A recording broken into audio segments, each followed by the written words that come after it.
in people's lives, there's only maybe a half dozen, 7, 8 categories that really matter. Most people, they major in minor things. They focus on stuff that doesn't matter. They know more about this celebrity going in and out of rehab than they do about their own personal development. But I if you look at your body, without that, everything else is out the door. You don't want to be richest man in the graveyard. That's not going to do it. If there's energy, if there's vitality, if there's strength, it's going to show up in your relationship. It's going to show up in your business, show up in your life. That's it. You got to master. You can't dabble. It's too important. Emotions are everything. I mean, you got a ton of money, everybody loves you, and your primary emotions are pissed off and frustrated, then your life's pissed off and frustrated. It doesn't matter if you got $1 billion or 1 million people loving you, your life is not great. Relationships, intimate relationships especially. It's where the most juice in life comes from. It's where the most pain comes from most people. It's worth mastering instead of dabbling. Really looking at what are you going to do with your time? And mastering your time. Instead of having a checklist, you cross it all off, you can mistake movement for achievement. I want to squeeze out of that time what matters, that creates value for me and for everyone I care about and love. What about your career or your business and the mastery of that instead of dabbling? Most businesses are dabblers. That's why they don't make it. 96%, any 10-year period of time, 4% make it. That doesn't even mean they're profitable. And it does not mean they're enjoying themselves, all right? Or they're getting anybody else to feel good. Really mastering money, so that it's not a question in your life. You can do and be and give and share as much as you want. You're not stressed about it. You live in a place of abundance. And then spiritually, really, I think, I don't tell people what to believe spiritually, but I believe that ultimately, whatever you believe, you got to live it, and it should lead to growing and giving. If you're growing, you feel alive. If you're giving, you feel 10 times more alive. And I think if someone can celebrate and give, then that's spiritual state. So to me, those are the areas I look at mastering. Business, for sure, but it's the areas of life that matter most, and most of where we spend our time doesn't make people feel fulfilled. That's why the average person is not fit and healthy. The average person is not in a relationship where they have tremendous passion. I'm not a dummy. I'm not a positive thinker. I know the truth. The average person is not successful in business. The average person is not earning what they want to earn. But you know what? Very few people have those things, but a few do. A few are happy, fulfilled, spiritually alive, financially strong, their business is growing, they have passionate love affairs, and I'm obsessed with finding the few who do and find out what they do different and teach them to everybody. Everyone's going to measure themselves differently because everyone values things differently. Some people value success or significance. Some people value love more. Some value just basic levels of certainty. So when I look at the specific metrics, I really look at metrics of what are the things that need to be measured to know if your life is going to work or not. So I look at it as our whole lives are guided moment to moment by the state we're in. Learning how to change your state, not bullshit, not fake, but to go from pissed off, frustrated, freaked out to back in your center, or creative, or determined, or something that's going to move you forward. It's going to create a better quality of life for you and others. That's a critical skill set. So moment to moment, our life's controlled by our states. Yep. If you're in an angry state, you're going to respond differently than if you're feeling playful. But what controls those states long term is your model of the world, your worldview. And I look at that as having, as a metric, 3 things that I look at. I look to see first, what are the targets you're after? The target is, everyone has different goals and dreams and desires. But as I traveled around the world to 100 countries, I started going, holy shit, I'm seeing the same problems. What's underneath it? I began to see that there are these same 6 human needs that we all have, the same needs. We all have a need for certainty, that we can avoid pain and we can have some pleasure, some comfort. We all need uncertainty. We need variety, or we feel dead inside. If you're totally certain, you're bored. If you have total variety, you're like freak out. And it's not a balance. It's learning which of these you need more as a person. Everyone's developed a different set of values in that area. The need for significance, to feel unique, special, important. The need to feel loved, the need to grow, and the need to contribute. Some people value certainty at the top of their list. That's their center of their target. I don't want to do anything unless I know it's going to work. I don't want to do anything unless it's the same. If you change anything, they freak out. If certainty is the number 1 thing on your list, everyone has the same needs, but if it's number 1, I know how your life's going to be. I can predict the direction of your life and therefore the destination to some extent. If you're driven by love first, you want certainty too, but love is higher, you're going to behave very differently than if you're driven by significance. I have to be the one. So I look to see which of those needs are the top 2 on your list because they control your life. Yep.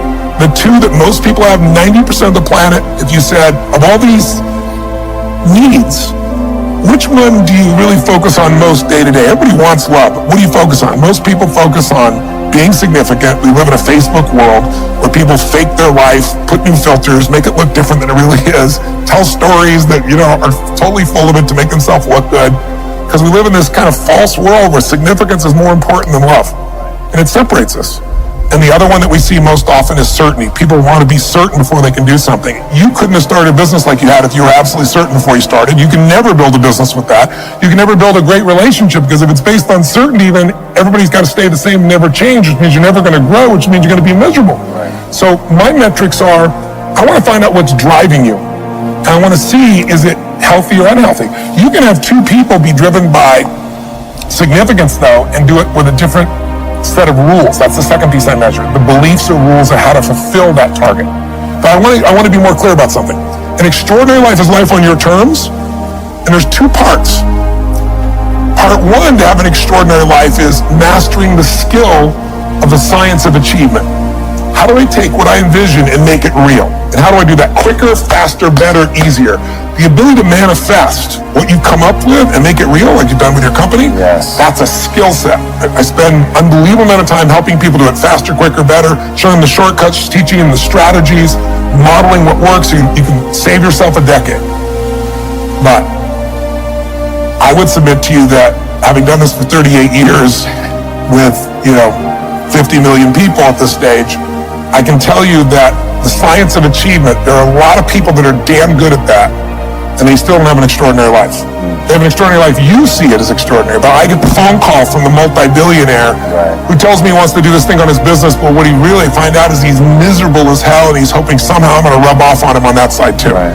And so I give him what he asked for, the change in his business, but I also give him what he needs, which is the change inside of him. So the second skill is the art of fulfillment. If you want an extraordinary life, you can't just achieve, you got to be fulfilled. As simplistic as that sounds, but it's an art. It's not a science. Sure. It's a science to making money. Come on. Any age, any color, any background, any gender, if you do these things, you'll have an abundance of money. You do these things, you're going to have too much month at the end of the money. You're going to have financial stress, right? Body.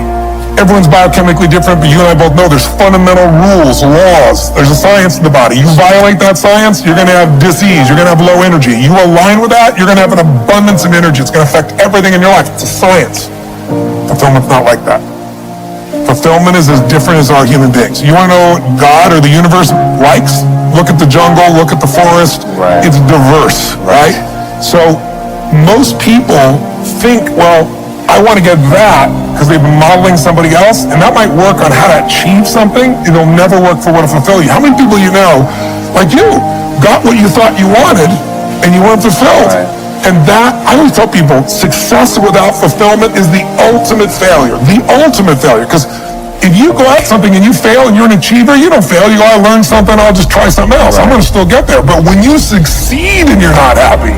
So a perfect example of this, I mentioned in the seminar you were there because it hit me about a year and a month ago, we lost what I consider a national treasure, Robin Williams. And I asked people, how many of you love Robin Williams? Everybody raised hand all around the world, right? He made people laugh. People were touched by him. So how good was he at the science of achievement? I mean, he wanted to be a great comedian, make the whole world laugh. He did. He wanted to have his own TV show. He did. He wanted the #1 show. He did it. He wanted to make movies. He did. He wanted to have an Academy Award for not being funny, dramatic, and he did it. Right? He did it. Yeah. He said he wanted a beautiful family. He achieved everything, and he hung himself. That's crazy. And I know recently someone's saying, well, he had dementia. He had drug abuse, he had alcohol abuse most of his life because he made everybody happy but whom? Himself. That's the ultimate failure. So if I had no other message to offer your viewers, and you let me give it to them right now, I'll tell you what I believe. I believe our lives are controlled by one force, decisions. I certainly believe in force greater than myself, call it God if you will, grace, whatever you want to call it, the universe. But I also believe it gives us choices. And the decisions we make control us much more than the conditions we meet. It's not the conditions, it's your decisions. Decisions of what to believe, decisions what to do, decisions what to give. I say to people, think about, look back 10 years ago, 5 years ago, 15 years ago, and think of a decision you made. That if you would have made a different decision, you'd have a totally different life today. Better or worse, I don't know, but totally different.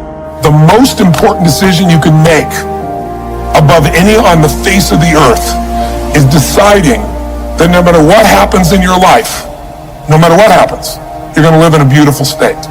The decision to say, I am not going to suffer. That if suffering arises, pain's one thing, suffering's another. Suffering is when you're like, suffering could be worry, it could be anger, it could be frustration. It's anything that takes you out of a beautiful state. And here's what people don't get. You can end suffering by stop focusing on yourself and focus on something you want to serve greater than yourself. Your children, your wife, your mission, your life. You can get out of it in an instant because the nature of the human mind is to constantly compare things. Your mind, your brain is a 2 million year old device, and it is not designed to make you happy. It's designed to make you survive. Right. And that's why it's always looking for what's wrong. It used to be what's wrong, a saber-toothed tiger, so I can protect myself. Now people are worried about what people think about them, or do they have enough money when 2/3 of the planet lives on $2 a day, and you're making $38,000, you're rich. The poorest of the poor in our country are considered rich. I'm not saying they should stay that way. Right. But you can only build on success. My goal would have you consider something. Life is short. We don't know how short it's going to be.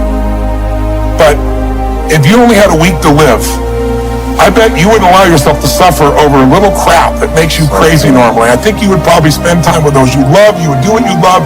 You'd take awe in a sunset. You'd smell the air. You would take in everything in those final moments that you possibly do. So my thing is, why wait? Right. Why wait? Why not just decide that if I start to suffer, I know the solution, because suffering is me obsessing about me.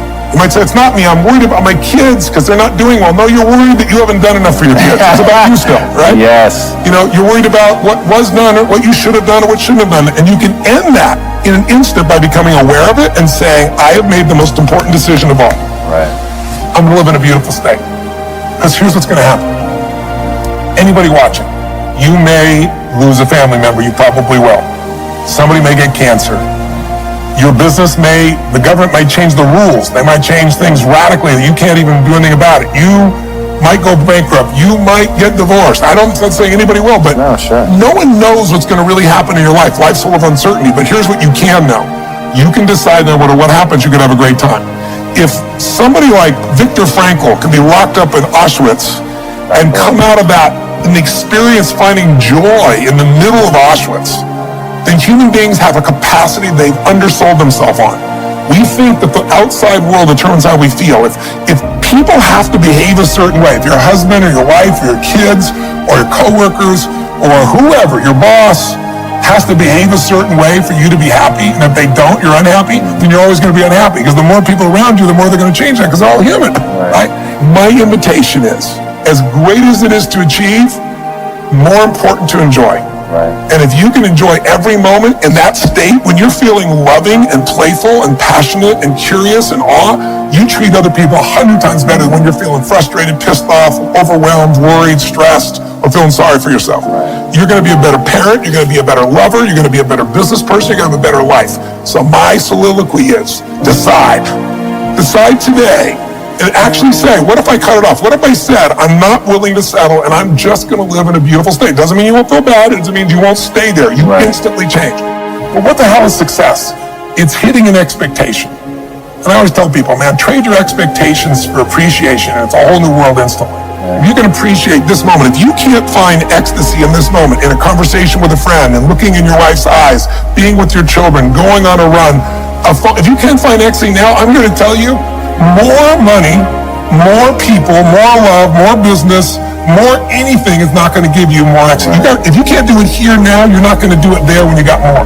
So why not do it now and have a rich life right now? I tell people,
money, that's one thing. Like having financial abundance, there's skills. That's a science.